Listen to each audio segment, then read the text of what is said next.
नमस्कार, आप देख रहे हैं यूपी क्राइम अलर्ट में। मैं इस वक्त मौजूद हूँ बर्रा थाना क्षेत्र के अंतर्गत विश्व bank B block Shri Ram Vatika park. जी हाँ, अगर हम बात करें हिंदू सनातन धर्म की, तो हमारे सनातन धर्म को बढ़ाने के जिज्ञासा लोगों के अंदर बहुत देखने को मिल रही है। जी हाँ, अभी हम बात करते हैं कि इस वक्त सनातन धर्म को बढ़ाने के लिए करौली सरकार ने भी जी तोड़ मेहनत की है। आज छोटे से परिवार में सनातन धर्म को बढ़ाने के लिए इतनी जिज्ञासा कहां से जागी?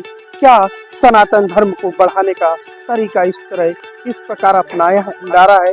भंडारा भी बड़े पूर्वक रूप से बैठाल के खिलाया जा रहा है। एक अद्भुत तरीके से भंडारा कराते हुए देखा। अगर बात की जाए, यहाँ पे हमारी माता और बहनों भी लगातार भंडारे का कार्य कर रही हैं। यहाँ पर जाने की कमेटी के द्वारा कितने दिनों से ये भागवत चल रही है और आज भागवत का समापन दिन है। जी, आज अपने सहपाठी से दिखाना चाहूंगा कि जो भंडारा किस प्रकार से विधिवत तौर से लोग खा रहे हैं, बड़े आराम से, प्यार से।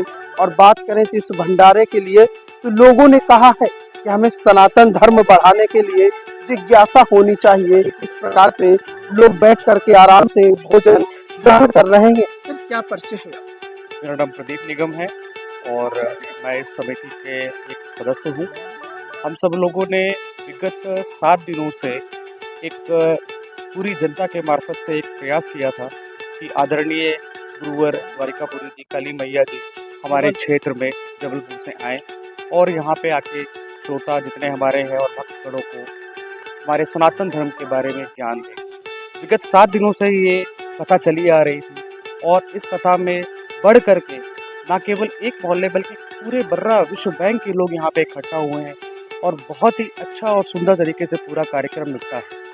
आज चूँकि ये आखिरी दिन था तो हम लोगों ने आज संपूर्ण पूरी तैयारी के साथ भंडारे की व्यवस्था करी है और आप देख ही रहे हैं कि आज सुबह करीबन 11 बजे से लेकर के और अभी वर्तमान समय जो समय हो रहा है, लगातार भंडारा चल रहा है। और अभी लगता है मुझे कि हम सभी लोगों के प्रयास और प्रभु कृपा से लगता है कि पूरी रात चलता ही रहे। इसका क्या कारण है बैठाल के खिलाफ? हम जो हमारी संस्कृति है, हमारी संस्कृति में ये नहीं कहा जाता कि आप खड़े होकर के खाना खाएं। तो हमारी एक सोच थी कि हम सबको बैठा के खिलाएंगे, जब तक उनकी आत्मा तृप्त ना हो जाए तब तक हम लोग ये कार्य करते रहेंगे और उसी में हम लोग प्रयासरत हैं और लग रहा है कि सफल होता नजर आ रहा है हम लोगों को। लगातार यहाँ कमेटी के द्वारा झांकियां भी दिखाई गई है, लोग भाविक हुए। क्या कारण इतना भाविक होने? यहाँ पर आदरणीय व्यास जी के द्वारा जिस तरह से बहुत ही मार्मिक और जिस तरह से बहुत ही भाव विभोर रूप से कथा का यहाँ पर आयोजन हुआ है, आदरणीय व्यास जी के द्वारा व्यासपीठ से जो यहाँ पर संदेश दिया गया है, हम सब लोगों को अपने नित्य कर्मों के हिसाब से अपने धर्म, सनातन धर्म के लिए भी कार्य करना चाहिए। हमारे इस क्षेत्र की बहुत ही संभ्रांत हैं हमारी मीरा आंटी जी, वो यहाँ पर जजमान के रूप में स्थापित थी। श्री राम वाटिका के सभी सदस्य यहाँ अथक मेहनत करते हुए आज हम लोग इस जगह पर पहुंचे हुए हैं कि आज समापन के उपलक्ष्य में जो भंडारे का आयोजन यहाँ हो रहा है, बहुत ही भव्य और दिव्य रूप में हो रहा है। आपने भी देखा होगा यहाँ पर माता शक्ति के द्वारा लगातार सुबह 10 बजे से यहाँ पर जिस तरह से अथक मेहनत करके, लेकिन उनके आप चेहरे पर देखेंगे तो ये प्रभु की कृपा है, राधा रानी की कृपा है, उनका स्नेह प्यार सारी समिति के ऊपर है। और आप देख रहे हैं किस तरह से यहाँ हमारी कमेटी के लोग एक उत्साह के साथ में आज भंडारे का आयोजन कर रहे हैं। हम राधा रानी से यही कृपा कहना चाहेंगे कि हम सब भाइयों को एक ऐसी एकता का सूत्र में बंधने के लिए अपना आशीर्वाद दें कि हम सब लोग इस वर्ष से अच्छा कार्यक्रम अगले वर्ष भी करें। और ऐसा हमें विश्वास है कि हम सब लोगों के सहयोग से ये बहुत ही अच्छा कार्यक्रम हो रहा है और आगे भी होता है। अगर हमारे सनातन धर्म की बात करें तो हमारे सनातन धर्म की रक्षा करने के लोग आते हैं और कहीं ना कहीं हमारा सनातन धर्म मात खा जाता है। सनातन धर्म के लिए क्या कहना चाहिए?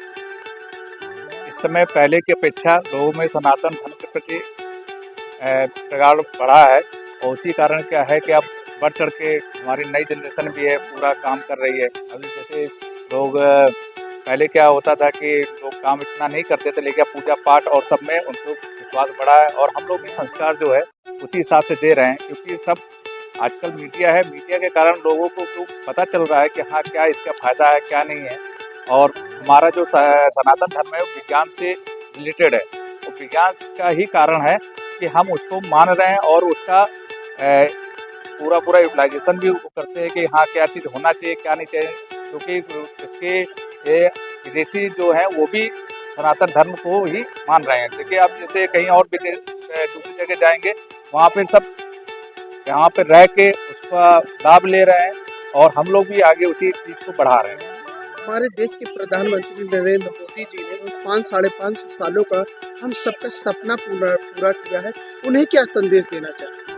मैं यही संदेश देना चाहूँगा क्योंकि हमारे माननीय प्रधानमंत्री जी ने पूरे हिंदू धर्म को, सनातन धर्म को जगा दिया है। और उसके जगाने का कारण ये है कि जो यदि हम अपना अतीत को वापस नहीं लाए तो फिर वो काम पूरा नहीं होगा, हम आगे नहीं बढ़ेंगे और हमें आगे विश्व में एक अपना स्थान प्राप्त करना है। उसके लिए हमारे माननीय प्रधानमंत्री जी ने बहुत बड़ा कार्य किया है और वो सतत लगे हुए हैं और आगे भी लगे रहेंगे। जिस तरह से हमें क्या है कि हमारा पर्यटन भी आ रहा है और साथ में हमारी भक्ति भी आ रही है, वो जिस तरह का काम इस तरह चल रहा है जिससे क्या है कि हमारी अर्थव्यवस्था भी बढ़ रही है, लोगों का उसके प्रति, जैसे राम मंदिर का निर्माण, हमारा काशी में कॉरिडोर और कृष्ण जन्म स्थल का भी है, इस तरह का जो काम हो रहे हैं और महाकाल में भी बना हुआ है, तो लोगों के इतना ज़्यादा प्रगाढ़ वहाँ पे पहले लोग घूमने जाते थे, अब क्या है कि घूमना तो है ही, भक्ति भी है, उससे हमारी अर्थव्यवस्था भी बढ़ रही है और लोगों के अंदर भक्ति भावना भी बढ़ रही है। इससे क्या है कि हमारे माननीय प्रधानमंत्री का सपना भी पूरा हो रहा है और हम लोग का भी सपना पूरा हो रहा है। हमारे की बात की जाए सनातन धर्म के तो बड़ा ऐतिहासिक कार्यक्रम रचा गया है, क्या कहना चाहिए?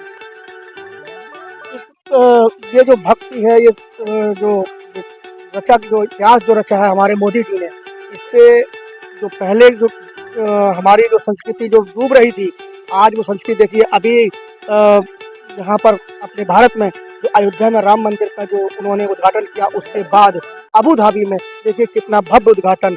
आज वो दिन है कि आज अपने देश के अलावा विदेशों में भी जो है सनातन जाग रहा है और बहुत जरूरी है सनातन को जागना। कि अगर सनातन अभी नहीं जागा तो फिर कभी नहीं जाग पाएगा। स्थानीय लोगों ने आप देखा किस प्रकार को सनातन धर्म के लिए बढ़ावा दे रहे हैं। जी हाँ, मैं फिर एक बार याद दिला दूं, सनातन धर्म के लोग गिराने के लिए जाने कितने प्रयास करते हैं पर वो फिर भी असफल रहे। क्या नाम है माची आपका? हमारा नाम है मीरा भट्ट। आप सनातन धर्म के लिए क्या कहना चाहेंगे? सनातन धर्म के लिए हम ये कहना चाहेंगे कि जो हम अपने बच्चों को संस्कृति दे नहीं पा रहे थे, वो आज हम इस माध्यम से अपने बच्चों को भी और हम अपने बच्चों को आगे बढ़ाने के लिए, इस संस्कृति को बढ़ाने के लिए इस तरीके से प्रयास करते रहे कि हमारी आगे आने वाली जनरेशन इसी रूप में जाए जैसे हम सब जा रहे हैं। मोदी जी जिस प्रकार से कार्य कर रहे हैं और हम लोग उन्हीं के पीछे चल रहे हैं, उसी प्रकार हमारे बच्चे भी हमको देख के वही काम कर रहे हैं और आगे बराबर करते रहेंगे। हमारा भी यही प्रयास रहेगा कि हमारे बच्चे भी आगे हम उसी रास्ता पे चले जिस प्रकार हम लोग चल रहे हैं। जो हमारी नई जनरेशन, उनको क्या संदेश देना चाहिए? नई जनरेशन को हमने इस माध्यम से, झांकी के माध्यम से हमारा प्रयास रहा कि बच्चों को झांकी के माध्यम से ज्यादा सरलता से ज्ञान प्राप्त होता है, इसीलिए हमने इस झांकी का माध्यम से बच्चों को दिखाया और उसका हमारा जो कार्य हुआ वो सफल रहा। जो हमारे झांकी के जो कलाकार थे, क्या हमारे कानपुर डिस्ट्रिक्ट से थे या फिर कहीं बाहर? हमारे जो कलाकार थे वो वृंदावन से आए थे, हमने उन्हें वृंदावन से बुलाया था। संगीतकार हमारे जबलपुर सोनतलाई से थे। हमारे जो गुरु महाराज जी है द्वारकापुरी, वो भी जबलपुर सोनतलाई से हमारे गुरु महाराज आए थे, जिन्होंने हमें भागवत का रसपान कराया। जैसे देख सकते हैं यहाँ पे स्थानीय लोगों ने बताया है कि हमारे सनातन धर्म को बढ़ावा के लिए लोग ये नहीं देखते कि दूरी कितनी तय करनी है, हमें सनातन धर्म को जगाना है। यूपी क्राइम अलर्ट न्यूज से कानपुर से सुनील कुमार तिवारी, कैमरामैन रोमिल सिंह।